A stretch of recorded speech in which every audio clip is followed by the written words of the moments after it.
कि सरकार के अंदर संवेदनशीलता होनी चाहिए। जब तक आप किसी मुद्दे को लेकर, किसी मसले को लेकर संवेदनशीलता आपके अंदर नहीं है, तो सरकार चलाने का नैतिक आधार आपके पास नहीं बचता है। मैं आज की तारीख में एक सहायक पुलिसकर्मी अगर ट्रैफिक की ड्यूटी कर रहा है सड़क पर, उसकी दुर्घटना हो जाती है तो उसका एक बीमा नहीं है, वो कैसे अपना इलाज कराएगा? मतलब आप समझिए कि सिर्फ 10,000 रुपए के अलावा इन सहायक पुलिसकर्मियों को और कुछ दिया ही नहीं जा रहा है। झारखंड के ब्यूरोक्रेट से भी मैं ये कहना चाहता हूँ कि जो झारखंड के नौकरशाह हैं, उनके अंदर भी अपने काम को लेकर के कोई अकाउंटेबिलिटी नहीं है। क्या डीजीपी साहब को इस बात पर चिंतन नहीं करना चाहिए था? देख सकते हैं अभी हम राजधानी रांची के मोराबादी में हैं, बापू वाटिका के पास, और यहाँ पे जेबी केसेस के नेता हैं और ये जो है हजारीबाग से सांसद के प्रत्याशी भी थे। और देख सकते हैं यहाँ पे हमारे पीछे जो है सहायक पुलिसकर्मी हैं और ये लोग अपनी मांगों को लेकर जो है मोराबादी बापू वाटिका में उपस्थित हैं। और आज ये लोग जो है अमरन अनशन पे बैठे हुए हैं। अन्न के अलावा जो है जल भी ये लोग ग्रहण नहीं किए हैं, उसको लेकर ये लोग मिलने के लिए आए हुए हैं। क्या कहना चाहेंगे? देखिए, मैं दो बात आपको बताना चाहता हूँ। सबसे पहली बात कि सरकार के अंदर संवेदनशीलता होनी चाहिए। जब तक आप किसी मुद्दे को लेकर, किसी मसले को लेकर संवेदनशीलता आपके अंदर नहीं है, तो सरकार चलाने का नैतिक आधार आपके पास नहीं बचता है। मैं ये बात इसलिए कह रहा हूँ कि 2017 में इनकी नियुक्ति हुई है, 10,000 रुपया इनकी सैलरी है, 7 साल से ज़्यादा इनके सेवा का हो चुका है। जब इन्होंने आंदोलन किया तो सेवा विस्तार मिला। 10,000 रुपये की सैलरी में आज की तारीख में क्या होता है? इसी में इनको अपना वर्दी खरीदना है, इसी में अपने इनको जूते खरीदने हैं, अपना परिवार चलाना है, बच्चे की शिक्षा देखनी है। अब दूसरा पॉइंट ये है कि सहायक पुलिसकर्मियों की ड्यूटी क्या है? एक पूरे पुलिस की तरह इनकी ड्यूटी है। इनकी मांग है कि आरक्षी संवर्ग में हमें समायोजित कर दीजिए। सरकार को लॉ एंड ऑर्डर को मेंटेन करने के लिए पुलिसकर्मियों की जरूरत है। जब ये आरक्षी संवर्ग में समायोजित हो जाएंगे तो स्वतः इनकी सारी मांगे पूरी हो जाएंगी, क्योंकि फिर उसमें सारा कुछ पेरोल वगैरह आरक्षी संवर्ग का इनको मिलने लगेगा।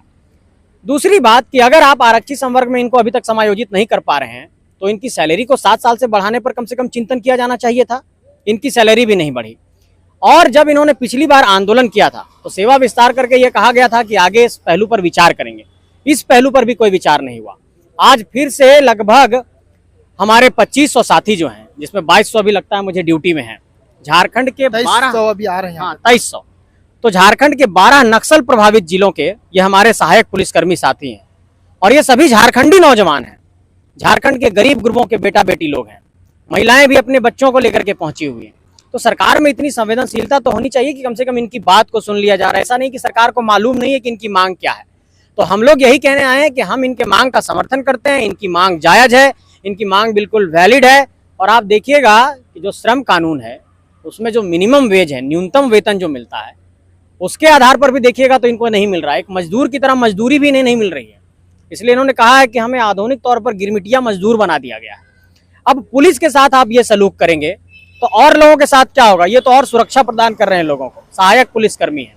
तो हम लोगों ने ये कहा है अपने पुलिसकर्मी साथियों से, सहायक पुलिसकर्मी साथियों से, कि जो जेबी केसेस का हमारा संगठन है आप लोगों के साथ खड़ा है और जहां पर भी, जिस मोर्चे पर भी इस आवाज को बुलंद करने की जरूरत पड़ेगी, हम लोग साथ खड़े रहेंगे। हम लोग सरकार को अपने तरफ से भी एक मेमोरेंडम देने जा रहे हैं और सरकार को ये आगाह करेंगे कि इनकी मांग जायज है, इस पर जल्दी से विचार किया जाए। क्योंकि अभी मंत्रिमंडल विस्तार नहीं हुआ है, फिर से नए सीएम बन गए हैं पुनः हमारे आदरणीय मुख्यमंत्री हेमंत सोरेन जी। तो उनसे भी मेरा आग्रह है कि इनकी आवाज को सुना जाए, इनकी मांग को सुना जाए। यही क्या लगता है? ये लोग 2 बार आंदोलन पिछले बार भी कर चुके हैं, 2 बार इन लोग को लिखित आश्वासन भी मिला हुआ है। लिखित आश्वासन के बाद भी इन लोग पे कोई अमल नहीं किया गया इन लोगों मांग के ऊपर। संवेदनशीलता नहीं, मैं क्या कह रहा हूँ, देखिए सरकार के अंदर, राजनीतिक सत्ता के अंदर एक अकाउंटेबिलिटी होनी चाहिए, एक रिस्पॉन्सिबिलिटी होनी चाहिए। अपने चीजों को लेकर के सरकार को अकाउंटेबल होना चाहिए। आज की तारीख में एक सहायक पुलिसकर्मी अगर ट्रैफिक की ड्यूटी कर रहा है सड़क पर, उसकी दुर्घटना हो जाती है तो उसका एक बीमा नहीं है, वो कैसे अपना इलाज कराएगा? मतलब आप समझिए कि सिर्फ 10,000 रुपए के अलावा इन सहायक पुलिसकर्मियों को और कुछ दिया ही नहीं जा रहा है। किसी भी प्रकार की और कोई राशि नहीं है। और पिछले 7 सालों में आप कहीं पर काम भी करेंगे तो आपकी नौकरी में इंक्रीमेंट होता है, कुछ ना कुछ बढ़ोतरी होती है। लेकिन सोचिए कि 7 सालों में महंगाई कितनी बढ़ी, महंगाई दर कितना बढ़ा, लेकिन इनकी सैलरी वहीं की वहीं स्थिर। महंगाई दर क्या बात कर रहे हैं? अभी जो है देख रहे थे हम, मुख्यमंत्री का तनख्वाह, विधायक का तनख्वाह, मंत्री लोग का तनख्वाह बढ़ जा रहा है। इन लोग पे कुछ अमल नहीं किया जा रहा, क्या कहिएगा? वही तो बात है। इनके लिए एक आएगा प्रपोजल, एक प्रस्ताव आएगा कि क्या विधायकों का वेतन बढ़ना चाहिए, तो 81 के 81 विधायक एकजुट होकर के मेज थपथपा करके और ध्वनि मत से पारित करेंगे बहुत मुस्कुराहट के साथ कि हाँ वेतन बढ़ना चाहिए। इस बात पर भी तो चिंता होनी चाहिए कि इन गरीबों का क्या होगा। ये सारे कोई बहुत बड़े आईएएस आईपीएस के बच्चे नहीं हैं।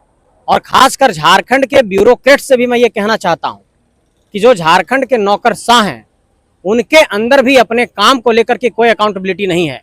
क्या डीजीपी साहब को इस बात पर चिंतन नहीं करना चाहिए था? क्या जब जिला स्तर पर यह मंतव्य मांगा गया गृह कारा विभाग से कि इन सहायक पुलिसकर्मियों की भूमिका पर मंतव्य दीजिए, तो जिला स्तर पर भी ये दिया गया है कि सहायक पुलिसकर्मियों की जिला में जरूरत है।